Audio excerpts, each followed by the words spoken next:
Devocional diario Vive a Plenitud con Verónica Claros de Rodríguez. La parábola de las 10 vírgenes puede ser considerada como una representación de los dos grupos existentes antes de la segunda venida de Jesús. Las prudentes, como el grupo que está en la iglesia, es decir, los salvos, y las insensatas, como el grupo que está fuera de la iglesia, los perdidos. La Biblia nos relata historias en contextos muy variados y con las lecciones más sorprendentes. Algunas de ellas nos muestran dos lados, ya sea por las decisiones, como en el caso de Esaú y Jacob, por los temperamentos, como lo que sucedió entre Pablo y Bernabé, por las actitudes tomadas por María y por Marta, y por las posiciones aquí representadas por las vírgenes prudentes y las insensatas. Pensemos un momento en la actitud de Marta al recibir al ilustre invitado. Es célebre en los evangelios, preocupada por el bienestar del maestro, se movía de un lado a otro, ocupada en muchos quehaceres. La actitud de María igualmente ocupa un lugar destacado en la Biblia, al optar por otra completamente diferente a la de su hermana. Humanamente hablando, Marta había asumido la mayor responsabilidad y digamos que fue imprescindible delante de las necesidades de los predicadores itinerantes cansados que seguramente agradecieron el cuidado demostrado por ella, pero aparentemente descuidada en relación a este mismo. María, sentándose a los pies de Jesús, oía su palabra. En una lectura rápida podríamos pensar en Marta y en sus esfuerzos al recibir a Jesús como habiendo escogido la mejor parte, y María en realidad estaba ociosa y demasiado relajada para el gusto de Marta. Si hablamos de los hechos como realmente sucedieron, Jesús, aunque sin duda estaba agradecido por el cuidado de Marta y su invaluable recepción, felicitó a María. En nuestro pensamiento, muchas veces tan humanamente no podemos entender las acciones y los propósitos de Dios. ¿Con cuál personaje nos identificamos verdaderamente? Ahora sí, volvamos a la parábola de las 10 vírgenes. Podemos ver que estos dos grupos también son parte de la iglesia hoy y están dentro de ella. Las vírgenes simbólicamente representan la pureza en el propósito de esperar al novio. En el corazón de todos los que van a la iglesia hay en realidad el deseo de ver a Jesús. Aparentemente algunos más que en otros. Los dos grupos prudentes e insensatas tenían lámparas simbólicamente representadas por la palabra de Dios, la Biblia. El aceite estaba simbolizando al Espíritu Santo que actúa en la recepción de la palabra. Por lo tanto, todas tenían el Espíritu Santo como guía, tenían el conocimiento. Entonces, ¿cuál fue el error? ¿En qué se diferenciaban? Es en la crisis cuando se revela el carácter, cuando la voz fervorosa proclamó a medianoche: aquí el novio, venid a recibirle, y las vírgenes que dormían fueron despertadas de su sueño.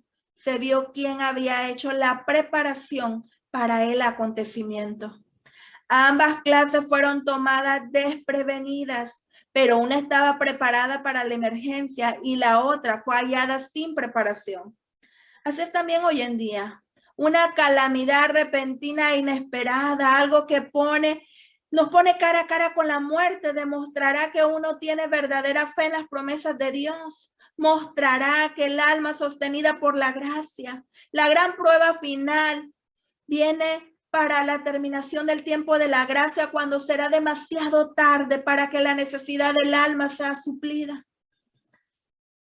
Hay experiencias que todos vamos a tener que experimentar, pero el que permanece aún en las pruebas y se demostrará que está preparado. Necesitamos algo personal porque es algo intransferible. Cada uno de nosotros tiene que tener su propia experiencia. María Magdalena había tenido una experiencia con el Señor. María permaneció en el sepulcro. Estaba devastada, extremadamente triste delante de los que sus ojos veían el cuerpo del maestro que había sido llevado de ahí. Y ella se sentía muy triste, considerando una gran maldad, como si hubiera sido un sufrimiento tan grande. Magdalena lloraba y aún viendo a los dos ángeles no se asustó y les dio la razón de su intenso llanto. Sus ojos empapados en lágrimas y se dio la vuelta y miró a Jesús, pero no lo reconoció. Y cuando Jesús le hizo la misma pregunta hecha por los ángeles, ella supuso que era el jardinero o el cuidador de ese lugar y le preguntó: Señor, ¿a dónde le pusiste? Tú lo sacaste de este lugar. Le pidió a dónde lo había puesto. Pues ella misma se encargaría. Su gratitud era inmensa porque Jesús la había liberado de 7 demonios. Por eso, cuidar del cuerpo de Jesús sería para ella un gran consuelo en medio de toda la amargura que sentía. En ese momento, cuando Jesús pronunció el nombre de María, ella reconoció la voz del maestro e inmediatamente corrió para abrazarlo. Pero él le dijo dulcemente que todavía no había subido al Padre. Necesitaba concluir el plan de redención del hombre. Al oír la aceptación de su sacrificio en las propias palabras del Padre, Jesús se detuvo de su gran obra a fin de consolar a una pobre mujer agonizante de tristeza, pero llena de gratitud. María Magdalena vio a Jesús porque permaneció. La clase representada por las vírgenes fatuas no está formada de hipócritas. Sus componentes manifiestan respeto por la verdad, la han defendido y son atraídos hacia aquellos que las ven, pero no se han rendido a sí mismas a las obras del Espíritu Santo. Nunca han caído sobre la roca que es Cristo Jesús y permanecido que su vieja naturaleza sea quebrantada. Esta clase se encuentra representada por los oyentes del terreno rocoso en la parábola del sembrador, que reciben la palabra con prontitud, pero no asimilan sus principios. La influencia de la palabra no es permanente. El Espíritu obra en el corazón del hombre de acuerdo con sus deseos y con sentimiento, implantando en él una nueva naturaleza.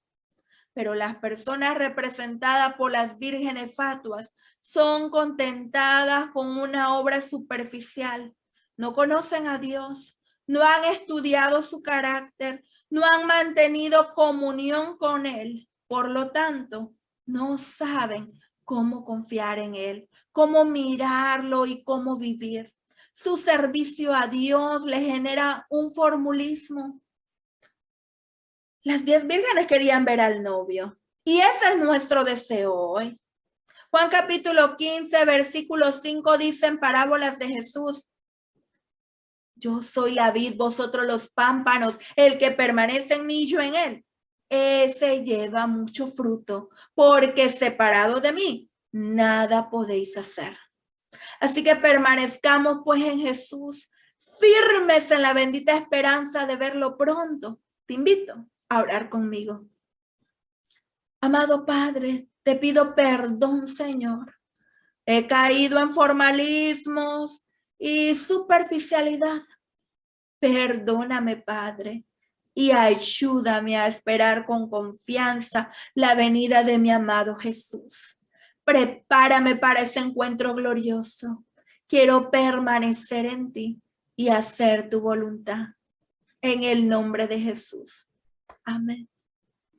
Ahora con confianza ve delante de Jesús, entrégate nuevamente a Él, permanece en Él y vive a plenitud. Dios te bendiga.